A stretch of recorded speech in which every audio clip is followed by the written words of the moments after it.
I could not have written Ready Player One if I had not grown up on a steady diet of Steven Spielberg movies. It would have been a different story, or I might not have written it at all.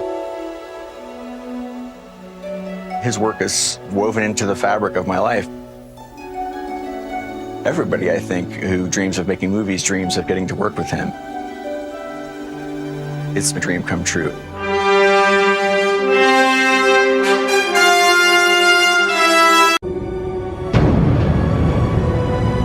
What happened?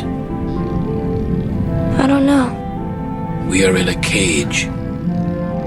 People assume that Stanley ended AI with David and Teddy underwater, trapped by the Ferris wheel, and that end credits roll. And they're going to be down there until their batteries run out. That's where they assume Stanley ended it. And I, of course, get criticized for carrying the film 2,000 years into an advanced future where the robots they recreated have replaced us, and super mechas rule the world, and it's become a silicon-based society, no longer a carbon-based society. And they certainly assume that that's how I wrecked Stanley's movie, when in fact Stanley's treatment, along with Ian Watson, went right into the 2,000-year future. And this was where Stanley was going to take the movie had he lived to direct it. And this is where I was obligated to take the picture. And even if I didn't feel such an obligation to fulfill Stanley's vision, that would have been my vision as well. So, Thanksgiving, we urge caution. Really, it shouldn't be about just Thanksgiving. Really, we're saying this holiday season, we have to be smarter and different than we've handled past holiday seasons, because it's not a normal holiday season.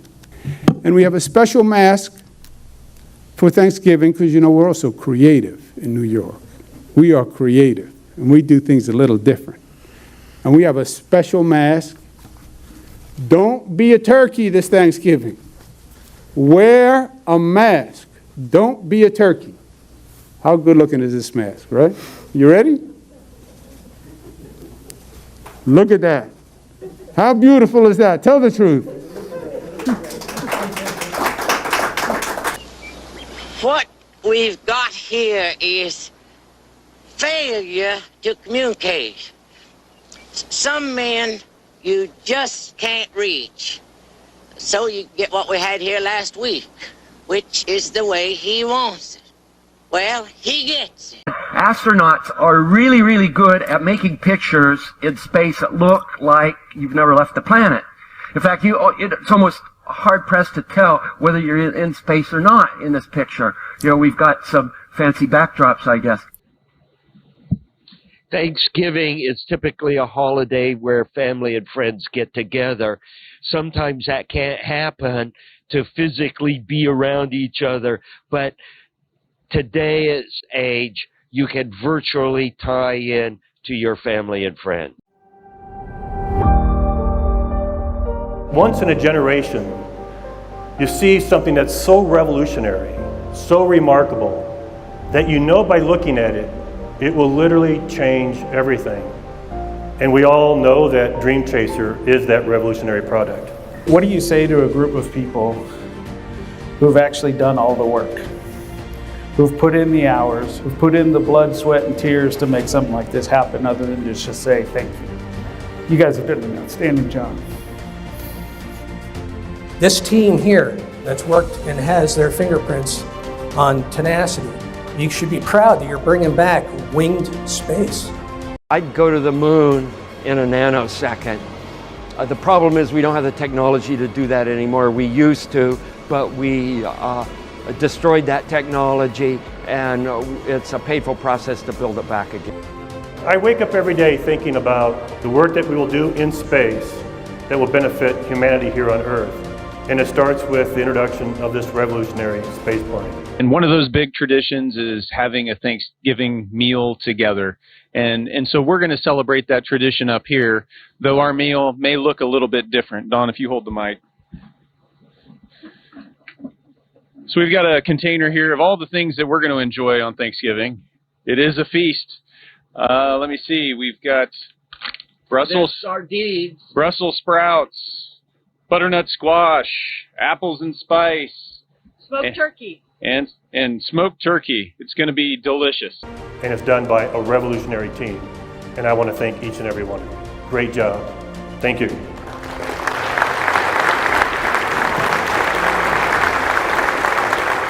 In my line of work, you got to keep repeating things over and over and over again for the truth to sink in, to kind of catapult the propaganda. Well, we didn't make it, but we definitely tried. A spacecraft selfie taken minutes earlier promised so much, but an engine fault caused it to crash, scattering into thousands of pieces. Tell me lies. Tell me lies, tell me sweet little lies. Tell me lies, tell me lies. Oh no, you can't disguise. You can't disguise.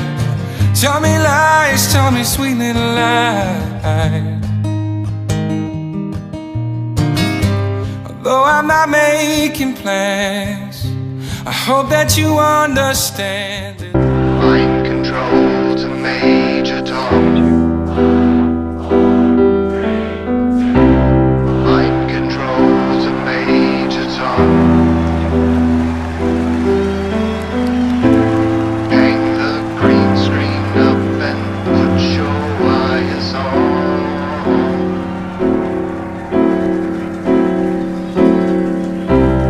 Mind control to Major Tom. Mind control to Major Tom. Earth is flat and there's a dome above us all. Operators on console have been actively evaluating the commit criteria for that return to the launch tower. This is mind control to Major Tom. We've fooled the human race. Now the existence of God is so far away. Mind control to Major Tom. Mind control to Major Tom. Earth is flat and there's a dome above us all.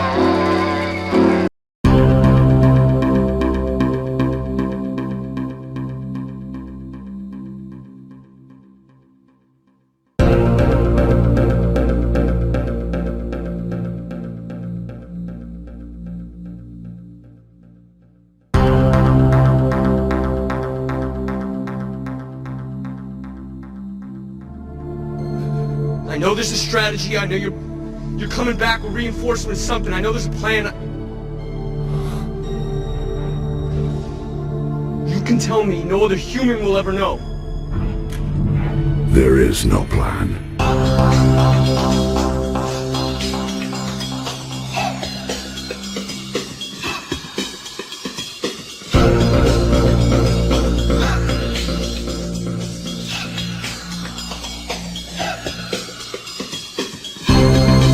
I saw your ship blow up. The ship? We would never end the ship. We designed the damn thing, didn't we? We were hidden in the first booster rocket to separate. Splashed down back in the Atlantic just as planned. We ain't going nowhere. Tell me lies, tell me sweet little lies. Although I'm not making plans, I hope that you understand there's a reason why. So close your eyes. No more broken hearts. You better off apart, let's give it a try. So tell me lies. Tell me lies, tell me sweet little lies. Tell me lies, tell me lies. Oh no, you can't disguise. You can't disguise.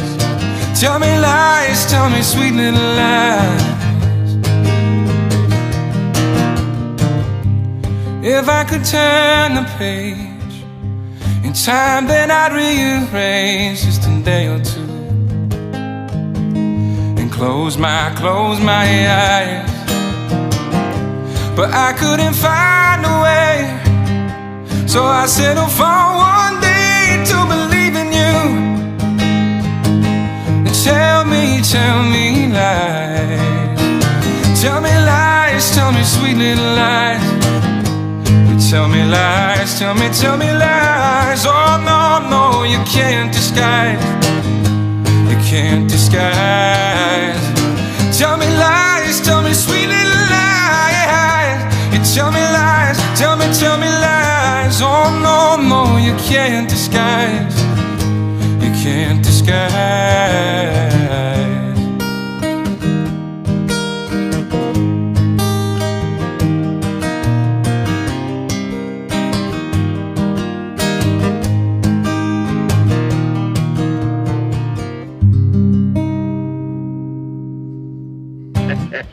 Hey, now, let's see, where were we? Oh, please, Professor, why can't we go with you and see all the crown heads of Europe? Do you know any? Oh, you mean the thing. Yes, well, I never do anything without consulting my crystal first. Let's go inside here. We'll just come along. I'll show you. That's right, here. Sit right down here. That's it. This is the same genuine, magic, authentic crystal used by the priests of Isis and Osiris in the days of the pharaohs of Egypt, in which Cleopatra first saw the approach of Julius Caesar and Mark Antony, and so on and so on. Now, you'd better close your eyes, my child, for a moment in order to be better in tune with the infinite. We can't do these things without reaching out into the infinite. Yes, that's all right. Now you can open them. We'll gaze into the crystal. It is the spirit, daring and defiance, excellence and adventure, courage and confidence, loyalty and love that built this country into the most exceptional nation in the history of the world. And our nation is stronger today than it ever was before. It is its strongest now. Our quest for greatness unleashed a culture of discovery that led Thomas Edison to imagine his light bulb, Alexander Graham Bell to create the telephone, the Wright brothers to look to the sky and see the next great frontier. For Americans, nothing is impossible. Exactly 50 years ago this month, the world watched in awe as Apollo 11 astronauts launched into space with a wake of fire and nerves of steel and planted our great American flag on the face of the moon. Security is going to be a very big factor with respect to space and space exploration. At some point in the future, we're going to look back and say, how did we do it without space? Why has nobody been to the moon in such a long time? That's not an 8-year-old's question. That's my question.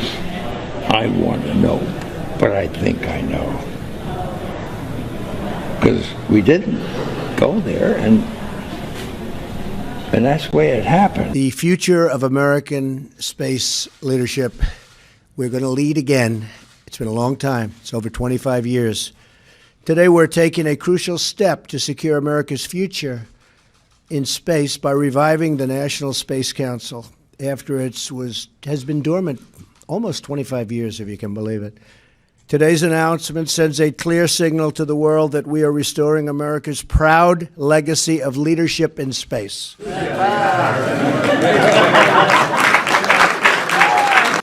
Half a century later, we are thrilled to have here tonight the famed NASA flight director who led mission control during that historic endeavor, the renowned Gene Kranz. Gene, I want you to know that we're going to be back on the moon very soon, and someday soon we will plant the American flag on Mars. It's happening, Gene. It's happening. First, let's get rid of that bug in your head. Take this thing out of the case and stick it up your nose. Don't worry, it's self-guiding.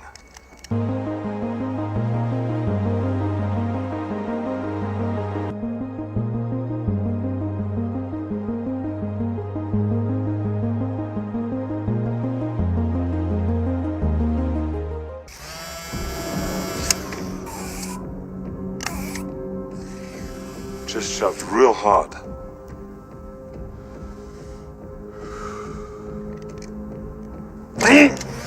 When you hear the crunch, you're there.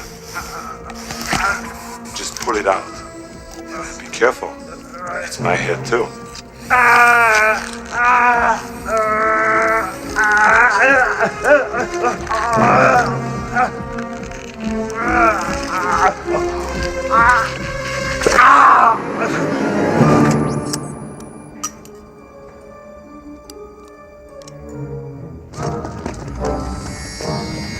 I got a lock. Up. Let's go. Now this is the plan. Get your ass to Mars. Then go to the Hilton and flash that Brubaker ID at the desk. Call recall. For the memory of your ideal vacation. You were interested in a memory of, Mars. You're gonna love this, Doug. Yeah, but how real does it seem? As real as any memory in your head. You're trying to protect the species Yeah. in case something bad happens on one planet. You should do everything to do that. If you have the power to live on two planets, Yes. you're not going to allow the other planet to die. You're going to ship them over or fix the problem in your bio laboratory or deflect the asteroid. If you have the power to ship people to Mars and terraform it, you have the power to deflect an asteroid that might put life at risk on Earth. And it seems to me you have the power to reverse any geoengineered problem that we created for ourselves on Earth.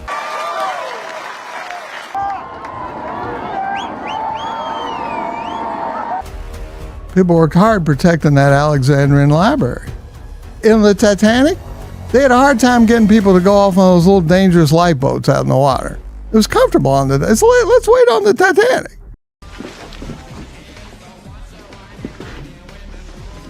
No way. That's great. We landed on the moon!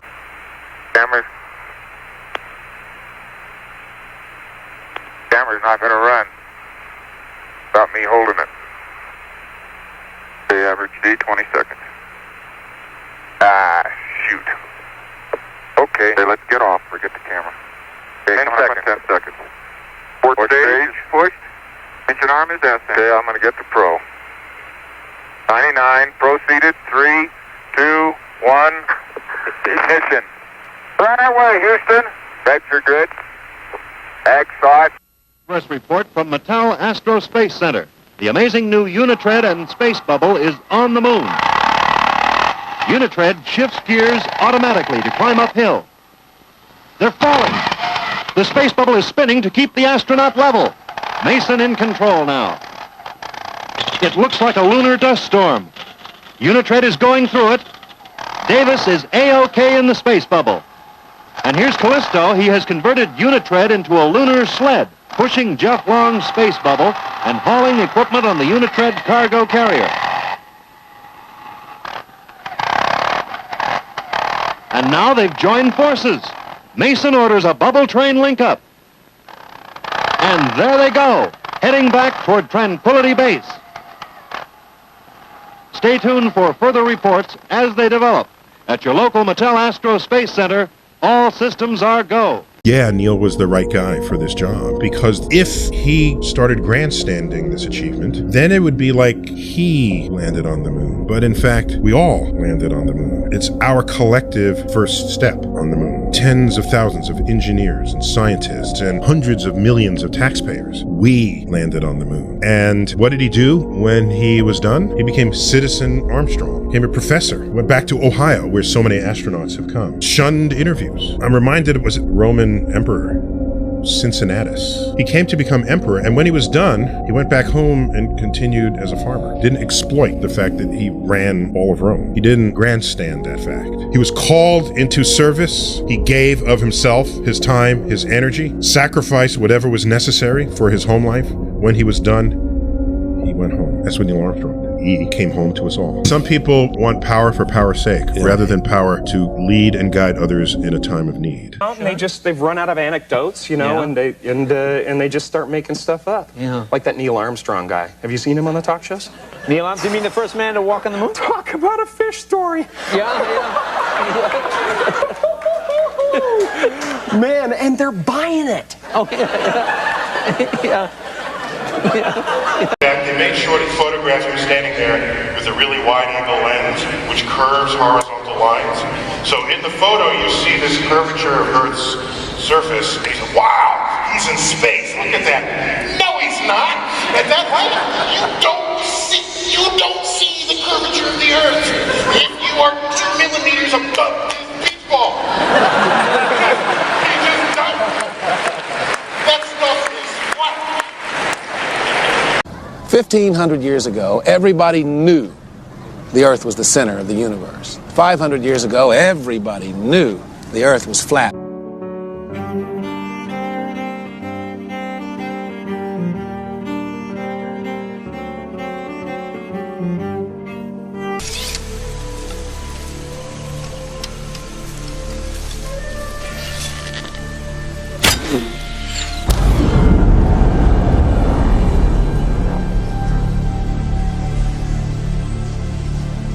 Force field. It's a dome. We're at the edge of the arena. And then I showed examples of wide-angle lenses, curving, horizontal. I tweeted that. But I don't want to be a small, curmudgeon or anything. I just wanted to put,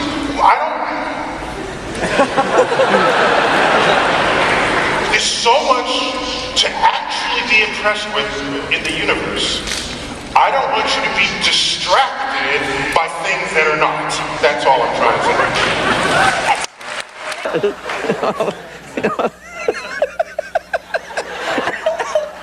Cut.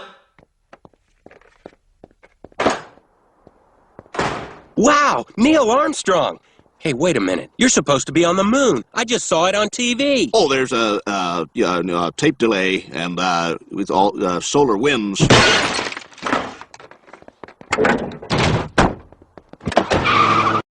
They had a hard time getting the people to go in the first boats.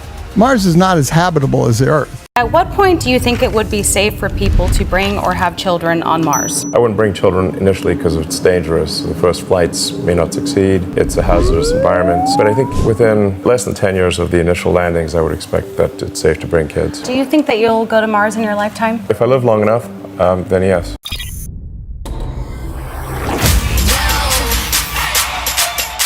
Why don't you watch me do my thing?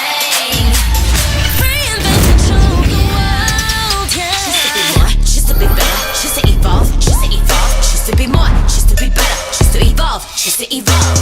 Every time the world spins round, reinvent 360. Thinking you gon' miss a good thing. Show the whole world. Reinvent, nobody knows that. It's your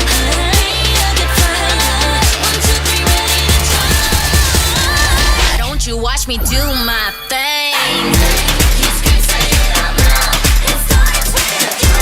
Take it to the next level with Globe's fiber, LTE Advanced, and 5G mobile connection. Now you have the power to reinvent your world. You're so hypnotizing. Could you be the devil? Could you be an angel? Your touch magnetizing. Feels like I am floating. Leaves my body glowing. Be afraid. You're not like the others. Futuristic lovers. DNA. They don't understand you. You're from a whole other world.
showmanship and theatrics.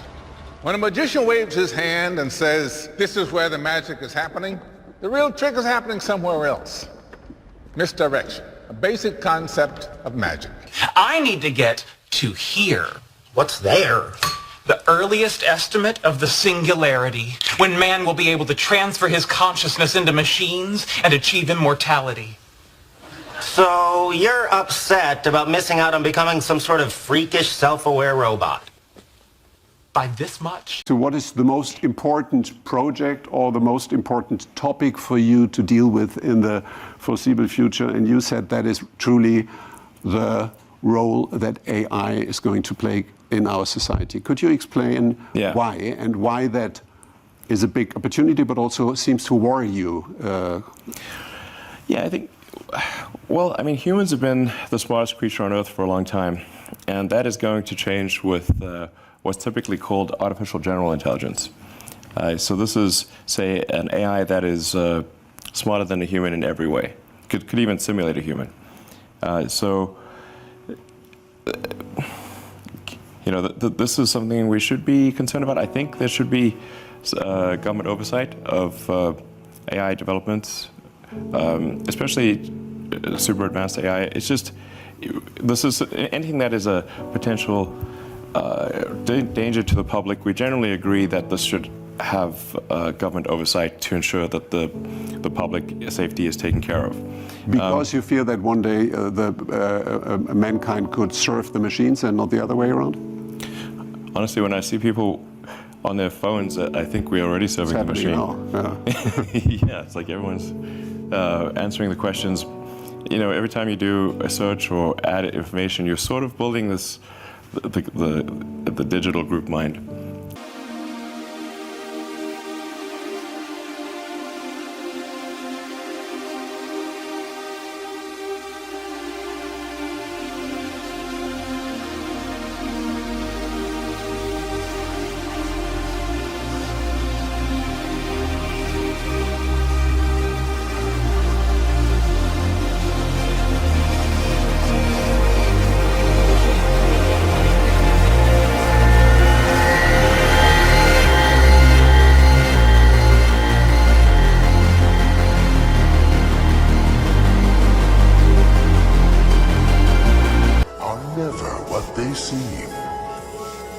Try not to understand, because it is impossible.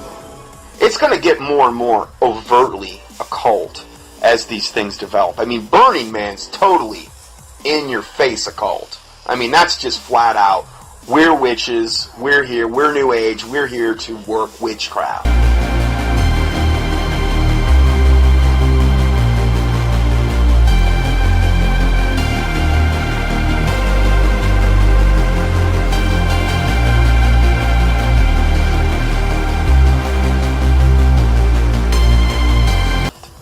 We're gathering together because there's more power. You know, this has been almost like programming that's been put into humanity's mind for a long time. Now it's more of a manifestation of this. This is just so far off the scale where this world is heading.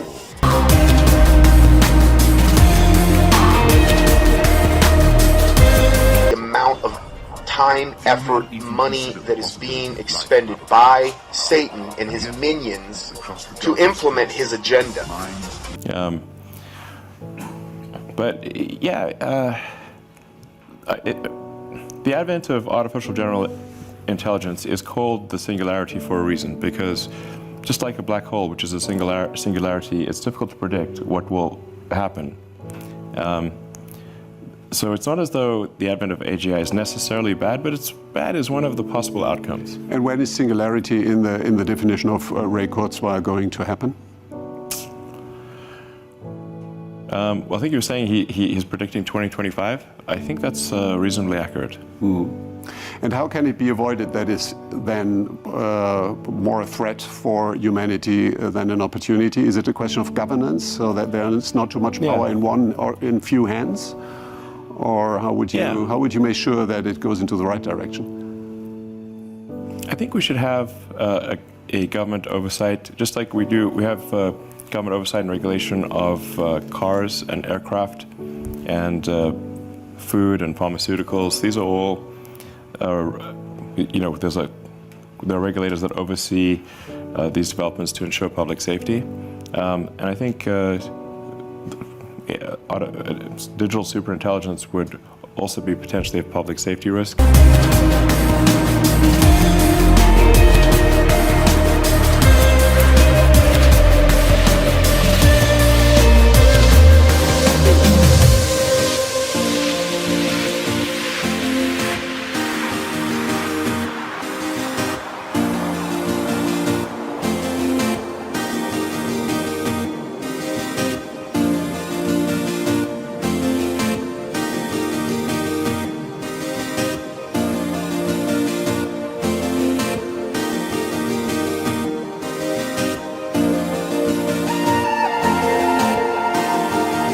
A future that Ernest Cline, the writer of the book, envisioned.